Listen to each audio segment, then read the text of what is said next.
Ei, gente, meu nome é Raiane Alhadas, sou atual diretora vice-presidente da ACE Júnior e hoje vim iniciar mais um episódio super especial do AceCast Gestão do Esporte. Nesse terceiro episódio, nós iremos abordar a temática, as dificuldades relacionadas ao gênero que possam ser vivenciadas por mulheres atletas em esportes de baixa visibilidade. E para isso, nós contaremos com a presença de duas atletas incríveis, a Nádia Camacho e a Laura Amaro, e também com a mediação da professora Mariana Novaes, que é bacharel e licenciada em Educação Física pela UFJF, pós-graduada em Metodologia da Educação Física Escolar, mestre e doutoranda na área de Estudos de Gênero pela UFJF e UFV. Aproveitem muito esse episódio que está sensacional. Esperamos que gostem muito. Até mais! Oi, pessoal. Estamos aqui no outro episódio do podcast da ACE Júnior, a empresa júnior da Faculdade de Educação Física e Desportos da Universidade Federal de Juiz de Fora, também em parceria com o Fórum Gestão do Esporte, do professor Luiz Carlos Pessoa Neri, que dá todo o apoio também aos meninos e às meninas lá da ACE. A gente vai falar de um assunto muito importante, não somente esse mês de março, onde é comemorado o Dia Internacional da Luta das Mulheres, né, que é o tema das mulheres no esporte, o que vai fazer a gente falar também da gestão do esporte e de tudo que isso envolve. Para isso, né, a gente precisa ouvir a voz e a experiência, a trajetória de duas mulheres que estão aí sempre fazendo a diferença nesse ramo, que são a Nádia, né, 31 anos, juiz-forana, atleta de futebol, filiada à Confederação Brasileira, inclusive, com vários títulos e experiência já acumulada. Vai falar com vocês um pouco mais sobre isso daqui a pouco. E também a Laura Amaro, né, 20 aninhos já também com muita coisa para contar para vocês. Faz parte, né, do Programa Olímpico da Marinha, no levantamento de peso olímpico, e vai também contar um pouco dessa trajetória e bater um papo com a gente sobre os possíveis desafios, né, os enfrentamentos que a gente já sabe que acontecem. Então, muito bem-vindas, obrigada por terem, né, aceito colaborar aí com a gente nessa discussão. Vai ser muito bom ouvir tudo que vocês tiverem para compartilhar conosco, então fiquem à vontade, né? O protagonismo é todo de vocês. Vou começar aí pela ordem alfabética, com a Laura. Pode se apresentar, por favor. Bom, boa noite. Antes de tudo, queria agradecer o convite para participar desse podcast maravilhoso. Falar sobre o meu esporte é sempre bom, falar sobre o tema, né? Mulheres em esporte também é um tema incrível, então parabéns pela iniciativa, galera da ACE Júnior. Muito obrigada pelo convite. Meu nome é Laura Amaro, eu tenho 20 anos, eu sou atleta de levantamento de peso olímpico, eu figuro na seleção brasileira aí, fazendo parte aí das atletas de ponta do país. Tenho alguns títulos já internacionais, sou campeã sul-americana, em 2019 foi o último campeonato, né, por conta da pandemia, eu fui campeã sul-americana, já fui vice-campeã pan-americana também, campeã brasileira, o recorde hoje na minha categoria brasileiro é meu, e estou seguindo aí nesse caminho. Também outra coisa interessante para falar é que eu já fiz um esporte de inverno, inclusive eu fui a primeira mulher a praticar skeleton, tive esse privilégio, né, que foi praticar esse esporte. Eu fiz ele em 2016, e eu participei da Olimpíada das Juventudes de Inverno, que foi na Noruega, e quando eu voltei dessa competição, eu tive que escolher entre o levantamento e o skeleton, e acabou que eu escolhi o levantamento pelas oportunidades que eu estava visando. Então, minha primeira apresentação é essa, acho que é isso. Obrigada, Laura. E parabéns, né, antes de tudo. Nádia, e você? Conta um pouquinho para a gente, por favor. Bom dia, boa tarde, boa noite, né? Eu não sei que horas que alguém vai escutar esse podcast. É um prazer enorme estar aqui. Eu fiquei muito honrada em receber esse convite. Meu nome é Nádia, né, como foi apresentado. Eu estou com 31 anos, me tornei atleta de futebol tem 4 anos apenas. Começou numa brincadeira e com meu gosto assim, pelo esporte, eu fui treinando cada vez mais para tentar evoluir e já logo quis me inserir em competições, né? E foi uma coisa meio despretensiosa, mas que levou um caminho que realmente hoje é a minha paixão, né? Como esporte é o futebol mesmo. E começando assim nas competições, em 2017, que foi quando eu disputei o primeiro campeonato, foi um campeonato misto, a Copa Minas, né, em Belo Horizonte, um campeonato de representatividade, em que tinham vários atletas profissionais também envolvidos. Foi quando, na categoria mineira, eu fiquei em segundo lugar, junto com até o meu professor, que me acompanhava na época, o Maurício Carvalho. Tenho muito orgulho disso. E depois que eu fui avançando, né, na categoria Miss em vários campeonatos, na etapa seguinte eu fui com um outro colega, o Vinícius Kassai, e a gente ficou em terceiro lugar também na Copa Minas. Eu fui me apaixonando cada vez mais e me inseri de vez no futebol feminino, né? Em 2019 eu me federei, né, na Confederação Brasileira de Futevôlei, e participei de 3 etapas do Campeonato Brasileiro, na categoria, né, feminina, profissional, e no final do ano, na verdade até no início do ano passado, de 2020, eu tive a oportunidade de jogar um campeonato internacional na Holanda, junto com a minha parceira Alba Amorim, carioca também, e a gente foi vice-campeã, né? Infelizmente a gente não ganhou na final, mas foi algo assim muito grandioso em vários aspectos. E é isso, né? Agora com esse ano da pandemia, fiquei totalmente parada em termos de campeonatos, mas estamos aí treinando na medida do possível, dentro das possibilidades e aguardando aí os próximos campeonatos. Excelente, parabéns também, né, pela trajetória em pouco tempo, né? Se a gente for considerar para a questão do atleta de rendimento, né? Você, pelo tempo que você começou, já tem tantas conquistas assim. E aí, né, já passando adiante para a gente conhecer um pouco melhor vocês, até justamente sobre esse tempo de prática, né? E eu vi também na questão lá do Campeonato do Holanda, quanto que assim, você com a sua parceira tinha relativamente pouco tempo de treino ali junto. O futebol é uma modalidade que às vezes acontece mista, né? Assim, agora que o feminino está ganhando um pouco mais de espaço, e aí direcionando para a Laura também, que a gente pode, né, combinar assim, a gente vai comentando, aí vocês ficam à vontade assim para falar, não tem problema. Como que começou a relação de vocês com o esporte em geral? Porque isso faz toda a diferença, né? Se a gente vai se tornar de rendimento, se a gente vai ficar no amador. Então, conta um pouquinho assim, né? Da infância, adolescência, como é que era essa relação de vocês? Perfeita pergunta, porque eu adoro falar. Minha rua é sem saída, eu sou de Madureira, de Cascadura, na verdade. Já ajudou. No norte aqui do Rio de Janeiro, Zona Norte. A minha rua é sem saída. E na minha rua, na minha época de infância, muita gente ficava na rua.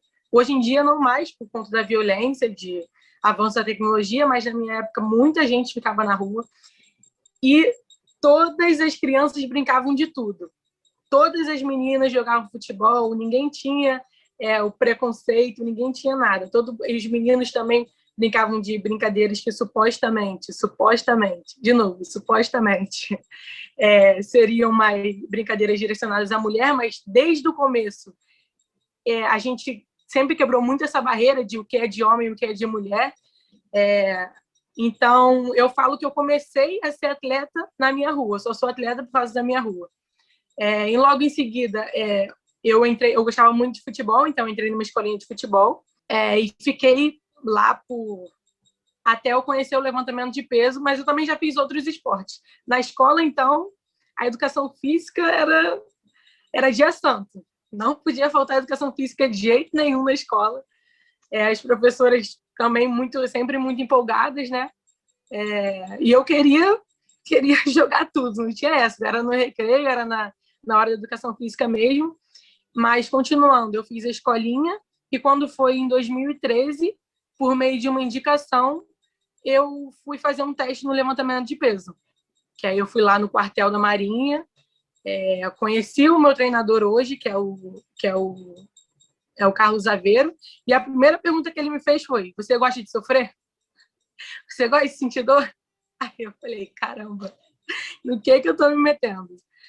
Aí eu falei que não gostava, né? Mas mal sabia eu que eu ia ter que aprender a gostar, porque ser atleta de alto rendimento não tem jeito, a gente lida com isso todos os dias, com abdicar, com sentir dor para ganhar lá na frente, para subir nos pódios. Então eu fiz esse teste e ele falou: fica que você vai ser uma campeã. Aí eu falei: mãe, vamos embora daqui agora, porque eu não quero ficar aqui. Que troço chato ficar levantando esse peso. Eu gosto de jogar futebol, fazer gol, correr, marcar os meninos. Que inclusive é bom destacar que eu fazia escolinha, mas eu fazia com meninos. Então, até para o assunto do nosso podcast, eu vi essa realidade do que é a sutileza dos olhares dos pais, dos responsáveis e das próprias crianças, mas a gente vê que às vezes parte mais dos adultos do que das crianças. Continuando. Então, aos poucos, eu fui treinando o levantamento e fui gostando, porque você se adapta, né? Mas eu ia treinar de chuteira, continuava indo treinar de chuteira. Meu treinador, quando eu vi o podcast, ele vai saber do que eu estou falando. Quando eu participei da minha primeira competição, que foi um brasileiro, sub-15, eu fiquei em terceiro lugar. Eu falei: opa, brasileiro? Terceiro lugar? Acho que esse cara tá certo. Então, foi meio que nessa primeira competição que eu acordei e falei: nossa, eu acho que isso pode me levar lá na frente. Eu via, né, como lá no quartel, o projeto social, que é o Profesp, treina junto com os atletas já que estão no alto rendimento, os atletas da seleção. Então, a gente tem essa perspectiva de olhar para eles e falar: caramba, eu vou chegar. Então, hoje eu vejo isso comigo e é um ciclo, né, que já ocorreu comigo e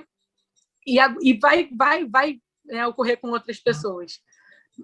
Então, eu continuei e depois veio a oportunidade no gelo, né, que depois a gente pode falar numa outra pergunta, mas continuando, aí eu classifiquei para a minha primeira competição internacional e aí fui participando de seleções sub-17, sub-20 e agora estou no meu primeiro ano adulto. Então, a minha trajetória no esporte em geral é mais ou menos essa.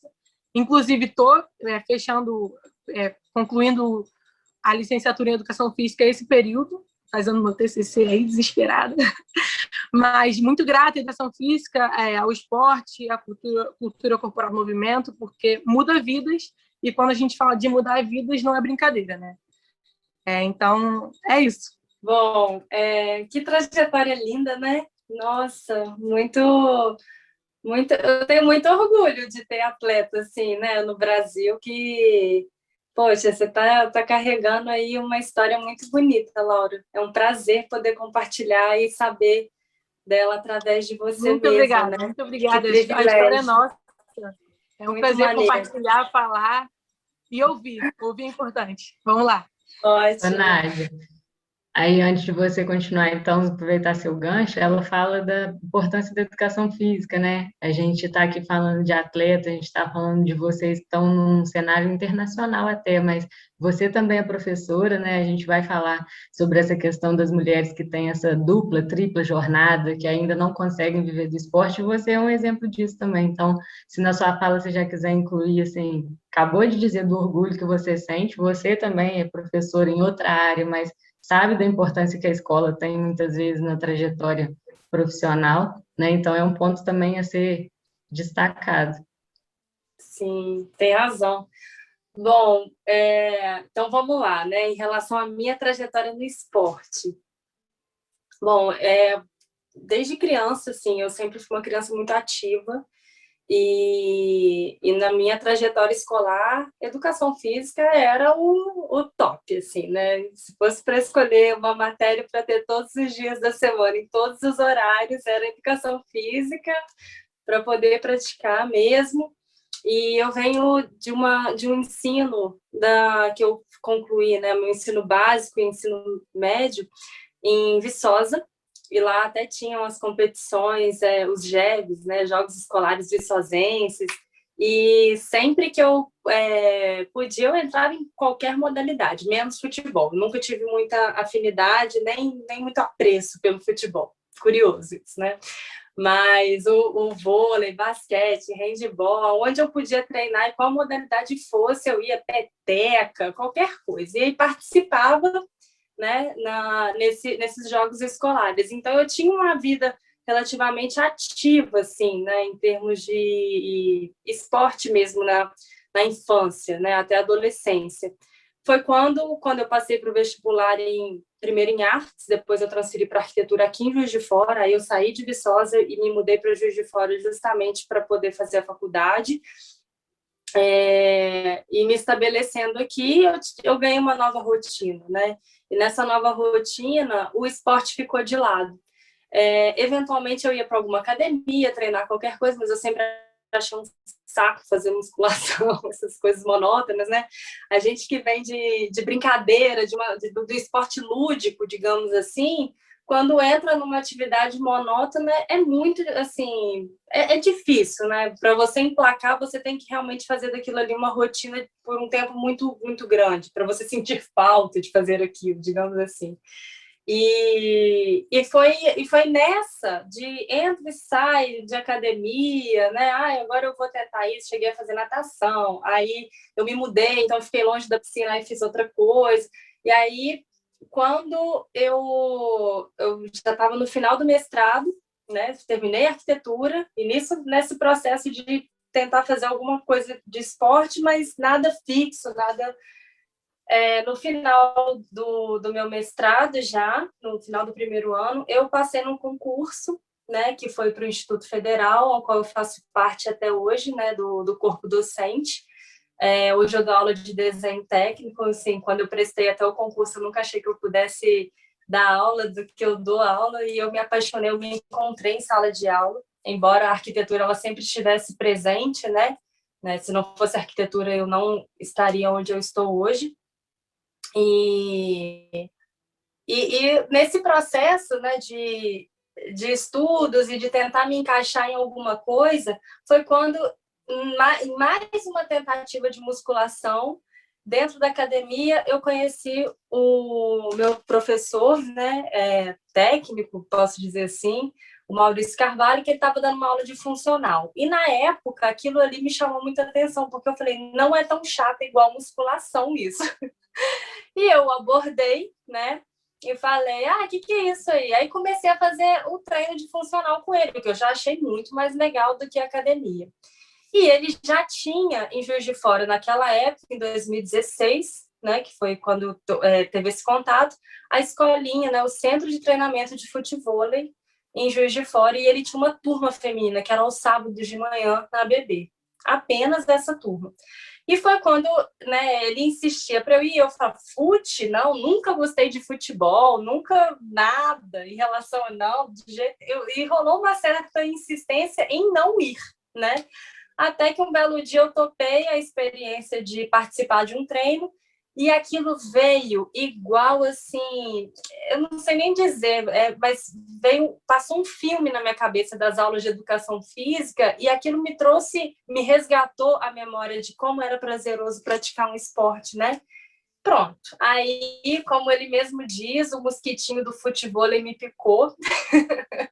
Eu fui contaminada, e aí desde então eu só aumentei o volume de treinos, comecei a praticar com ele mesmo, fazendo personal de futevôlei, além do treino coletivo, e foi isso. Então eu tenho essa carreira, né? Eu sou docente do executivo, né? do Instituto Federal, e tenho esse mundo paralelo que é o futevôlei, né? Que me trouxe muito prazer em termos de bem-estar físico, me trouxe uma rede de amigos, né, assim, que, poxa, tem pessoas que são muito especiais e que eu só conheci através do futevôlei, pessoas também que a gente acaba se esbarrando e tentando vencer alguns desafios que são os olhares, como a própria Laura comentou, né? Mas é menina, é mulher, ela é bonita, mas assim, será que joga ou está só atrapalhando? Ou então, porque, né, até a gente se inserir de fato em quadra, né, com uma qualidade que seja tolerável, digamos assim, para as pessoas poderem compartilhar desse momento com a gente, é um processo, né? É um processo que é lento, existe uma evolução natural em qualquer esporte, e para isso exige paciência de quem está começando a praticar, isso é um fato, mas também acredito que algumas coisas ainda precisam ser vencidas, né? Uma tolerância maior precisa ser praticada para estimular mais pessoas a entrarem, né? E partilharem disso no sentido de uma evolução sempre, né? Agregar mais pessoas e evoluir. E é assim que a gente constrói um quadro de atletas, é assim que o futevôlei, né, que não é um esporte olímpico, diferente do que a Laura pratica, ele ainda não é, né, reconhecido para ser um esporte olímpico, embora a quantidade de praticantes que se vê hoje em dia é absurda, né? O crescimento que se teve na época que eu comecei em 2016 era um centro de treinamento. Agora em Juiz de Fora eu não vou saber dizer assim quantas pessoas, né, de prontidão estão dando aula de futebol. Eu acredito que mais umas 5, não sei. Mas cidades pequenas, com 20 mil habitantes, daqui perto, né? Então, já tem um centro de treinamento, tem meninas praticando. Então, o cenário é outro, né? E eu fico muito feliz em fazer parte disso e acompanhar esse crescimento. E uma coisa, assim, que eu gostaria de, né, destacar é que eu sou muito grata, né, a tudo que o Maurício me passou, né? Inclusive, assim, ele me deu a oportunidade até de fazer o projeto, eu como arquiteta do centro de treinamento, né, da escolinha dele, o CT Futebol JF, lá no Estrela Sul. Então, casou, né, a arquitetura com a minha outra paixão, que é o futebol. Então, eu sou muito grata mesmo nesse sentido. Mas hoje, né, em termos de futebol, quando eu comecei o misto para poder dar mais jogo, porque o homem carrega mais a mulher, né, nesses momentos iniciais, o que é muito delicado, né, a gente também tocar nisso, isso pode ser muito positivo, mas em outros termos também é delicado. Hoje eu tenho buscado realmente praticar com meninas, né? Buscar realmente agregar mais mulheres mesmo, e atualmente eu tenho treinado com a Eveline, que inclusive ela é educadora física, e eu tenho um orgulho assim, de ter ela como minha atual parceira. Eveline é uma senhora profissional e alto astral. Ela também, né, assim, compartilha comigo desse desafio que é o futevôlei feminino, mesmo às vezes a gente se inserindo, igual a Laura falou, num ambiente masculino. Não, eu vou jogar aquele campeonato iniciante, eu vou jogar aquele campeonato X, independente de ser só eu e ela de mulher, e a gente vai jogar juntas, né? Então, eu sou muito grata a ela também por topar esses desafios, né, comigo. Então, eu vejo assim, esse meu lado, né, quase uma bipolaridade, mas, ao mesmo tempo, ela converge, né, que é a minha vida profissional, futebol. Eu não vou viver de futebol, né? Como não tem essa valorização ainda toda do esporte para se viver disso, não no meu cenário, né? Eu também vou dizer pelo meu contexto, porque tem gente aí que batalha muito, e eu vejo mesmo batalhando de verdade para viver disso. Eu vou seguir nessa vida paralela, né? E vou me inserir onde eu conseguir estar, onde eu não conseguir, eu realmente sinto muito, mas a gente vai vivendo conforme dá, né? Para administrar essas duas vontades aí. Muito bom. São muitas coisas, né, que vocês já tocaram. Eu vou tentar ir falando aqui, tentar organizar, né, para a gente aprofundar um pouquinho, né, para quem está ouvindo também, entender um pouco melhor como que tudo isso que vocês colocam está articulado, né, muitas vezes positivamente, em outras, né, não tão positivamente assim. Quando a Laura fala, né, a gente sempre quebrou barreiras, que é uma coisa natural. Isso aí, quando a gente entrevista treinadora, árbitra, gestora, qualquer mulher, né, que de certa forma está resistindo aí num desses terrenos que vocês colocam como predominantemente masculino e tal, a fala é essa, né, de quebrar barreiras, de a gente isso, a gente aquilo, sempre começa com o menino, trazem esses estereótipos sobre a modalidade, carregar essa coisa de ser historicamente, culturalmente produzida pelos homens e até mesmo para eles, né, por serem modalidades que traduzem um pouco de umas características que são associadas à masculinidade, a força, né, é o embate. Então, assim, Uma pergunta primeira para vocês já tentarem ir, né, respondendo. A curiosidade que eu venho passando a ter ultimamente é a seguinte, igual a Laura coloca, a gente sempre quebrou as barreiras. E isso, assim, foi por si só, porque muitas vezes, né, a gente não tem o apoio da família, ou a gente não tem o apoio das próprias colegas, né, ali da rua, para poder entrar. Então, assim, de onde vem isso, né? É da escola? É alguém que vocês têm como referência e que em algum momento falou para vocês, não, menina pode sim, mulher pode sim?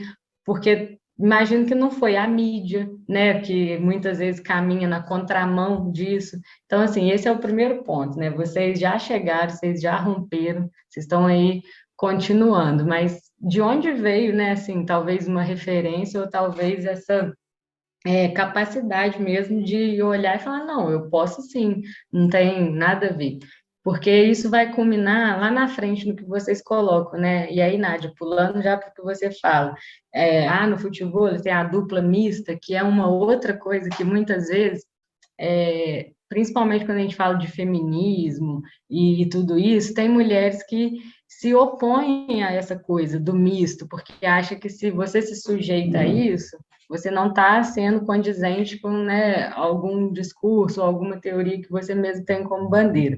Mas o que eu gostaria de colocar para a gente pensar é o seguinte: como, né, isso aí, seja no levantamento, seja no futebol, em qualquer modalidade, a gente quer, né, que as mulheres cheguem com 31 anos ou com 20, comparadas a um homem, com a mesma performance técnica, com né, a mesma qualidade, como você coloca, né, ou assim, jogando de igual para igual, levantando de igual para igual, se não vamos nem considerar questões biológicas, porque o nosso papo aqui é justamente as questões culturais. Se na hora de ir para a rua, o menino começou aí com 5 anos e a menina precisava ficar dentro de casa ajudando a mãe a arrumar a casa, cuidando do irmãozinho mais novo, né? Se, né, quando a menina tem 18, a mulher tem 20, ela já está numa faculdade porque ela sabe que ela vai ter que trabalhar com outra coisa, porque não vai dar para viver só do levantamento de peso, por exemplo.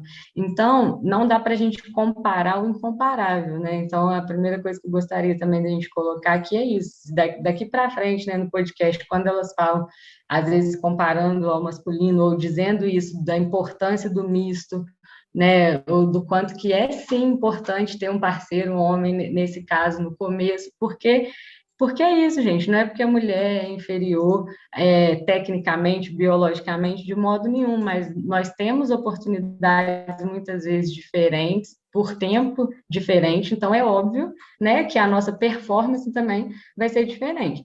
Isso porque a gente ainda não tocou no ponto dos investimentos, né? Como você quer equiparar as coisas se você não investe igual também? Então, assim, diante disso tudo que vocês colocaram, que eu estou tentando dar uma amarrada, né?